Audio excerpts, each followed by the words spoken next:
कि भाजपा के लोगों बताओ, अगर हिंदू अपना मंदिर हिंदुस्तान में नहीं बनाएंगे तो क्या पाकिस्तान में बनाएंगे मंदिर? लेकिन भारतीय जनता पार्टी जो बिल्डर्स के लिए काम करती है, पूंजीपतियों के लिए काम करती है, उनके लिए फिर मंदिर में कोई आस्था नहीं बचती। जब बिल्डर को फायदा पहुंचाने की बात आए तो भगवान भी भारतीय जनता पार्टी के लिए मायने नहीं रखते। राधा कृष्ण जी का जो मंदिर तोड़ा गया है, इसके लिए पूरे देश से आप माफी मांगिए, इस देश के करोड़ों हिंदुओं से आप माफी मांगिए। सभी पत्रकार बंधुओं को नमस्कार। कल मैंने देश की संसद में गुजरात का एक बहुत ही महत्वपूर्ण मुद्दा उठाया था, जिसके कारण से गुजरात के एक एक आदमी के मन में गुस्सा है, नाराजगी है, और जिसके कारण से भारतीय जनता पार्टी के 1100 कार्यकर्ताओं और पदाधिकारियों ने इस्तीफा दिया है। और यह मामला क्या है, आपको जानना बहुत जरूरी है। गुजरात के अंदर नवसारी एक जगह है, और उस नवसारी जगह में जो निगम है, वहां पर भारतीय जनता पार्टी का शासन है। गुजरात में भारतीय जनता पार्टी का मुख्यमंत्री है, भारतीय जनता पार्टी की 27 साल से सरकार है। ये सीआर पाटिल जी जो सांसद हैं भारतीय जनता पार्टी के और प्रदेश अध्यक्ष हैं, उनके क्षेत्र का मामला है। और उस नवसारी में सर्वोदय सोसाइटी नाम की एक जगह है, जहां पर राधा कृष्ण जी का मंदिर बना था। और वो मंदिर बाकायदा पंजीकृत, रजिस्ट्री की हुई एक जमीन के ऊपर बना था, सोसाइटी के अंदर बना था। लेकिन भारतीय जनता पार्टी जो बिल्डर्स के लिए काम करती है, पूंजीपतियों के लिए काम करती है, उनके लिए फिर मंदिर में कोई आस्था नहीं बचती। जब बिल्डर को फायदा पहुंचाने की बात आए तो भगवान भी भारतीय जनता पार्टी के लिए मायने नहीं रखते। भगवान के प्रति आस्था भी मायने नहीं रखती। लाखों लोगों की जो आस्था उस राधा कृष्ण मंदिर से जुड़ी हुई थी, वो भी मायने नहीं रखती। और ये बात मैं इसलिए कहना चाहता हूं कि एक बिल्डर के इशारे पे नवसारी के भारतीय जनता पार्टी शासित नगर निगम ने, भारतीय जनता पार्टी के नेताओं ने उस राधा कृष्ण के मंदिर पर बुलडोजर चला दिया। बुलडोजर, भगवान के मंदिर पर बुलडोजर चला दिया, राधा कृष्ण जी के मंदिर पर बुलडोजर चला दिया।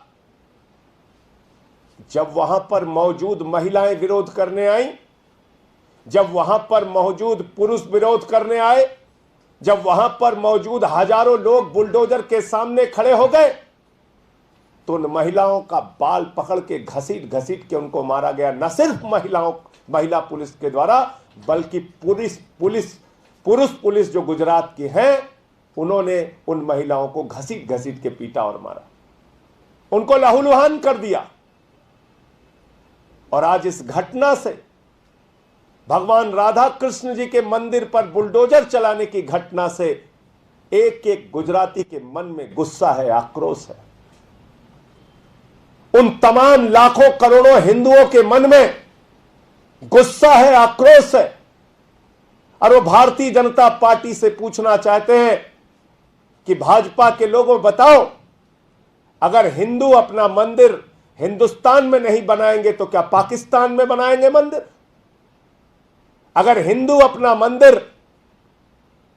बना रहे हैं, वहां पूजा करने जा रहे हैं, तो भारतीय जनता पार्टी की हिंदुओं से क्या दुश्मनी है? क्यों वो मंदिर तोड़ा गया? मैं पूछना चाहता हूं भारतीय जनता पार्टी से, आपने किस दुश्मनी का बदला नवसारी के सोसाइटी के और गुजरात के उन लाखों करोड़ों हिंदुओं से लिया? किस अपराध का बदला लिया उस मंदिर को तोड़ के, जिससे लाखों लोगों की आस्था जुड़ी हुई है? और जो जानकारी मिली कि उसका लाइव वीडियो, राधा कृष्ण जी के मंदिर को तोड़े जाने का live video Bharatiya Janata party के कई नेता देख रहे थे कि कैसे मंदिर तोड़ा जा रहा है।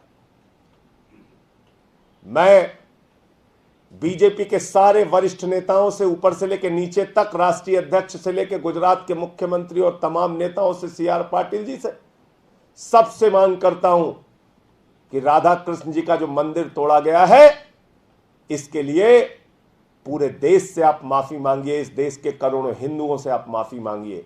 इस देश के करोड़ों लोगों से जिनकी आस्था प्रभु श्री राम में, श्री राधा कृष्ण में, भगवान में है, उनसे आप माफी मांगिए। और जो मंदिर तोड़ा गया है उसका निर्माण कीजिए, उस मंदिर को वहां पर निर्माण करवाइए। और साथ ही साथ जिन लोगों पे कार्रवाई हुई है, जिनको मारा गया है, पीटा गया है, जिन पे मुकदमे दर्ज हुए हैं, वो बिना शर्त माफी मांग के वापस लिए जाएं। और जिन अधिकारियों ने इस कुकर्म को, इस कुकृत्य को, इस अपराध को, इस पाप को अंजाम दिया है, उनके खिलाफ सख्त से सख्त कार्रवाई होनी चाहिए।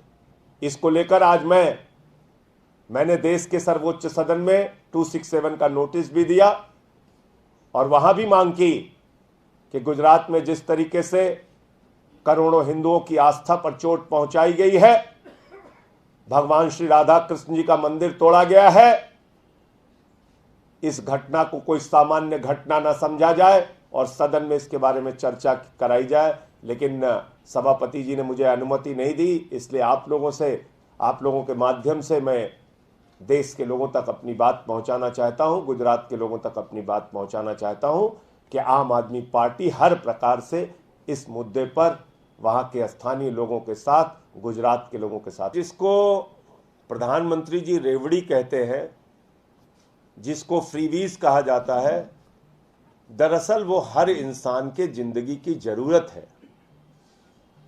क्या जिस गरीब आदमी के पास पैसा नहीं है उसको फ्री बिजली नहीं मिलनी चाहिए?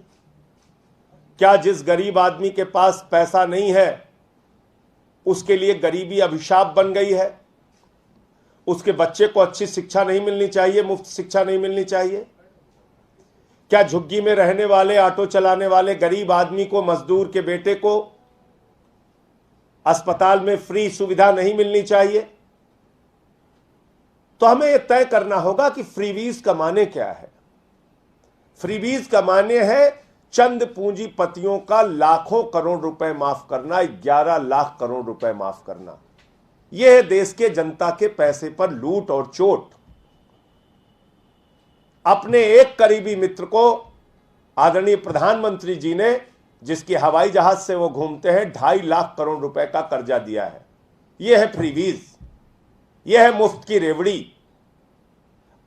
उनके इस सरकार के चंद करीबी मित्र जो बीजेपी को चंदा देते हैं, कोई 20,000 करोड़ लेके लंदन भाग गया, कोई 10,000 करोड़ लेके भाग गया, कोई 6,000 करोड़ लेके भाग गया, कोई 3,000 करोड़। इसकी कोई सीमा है?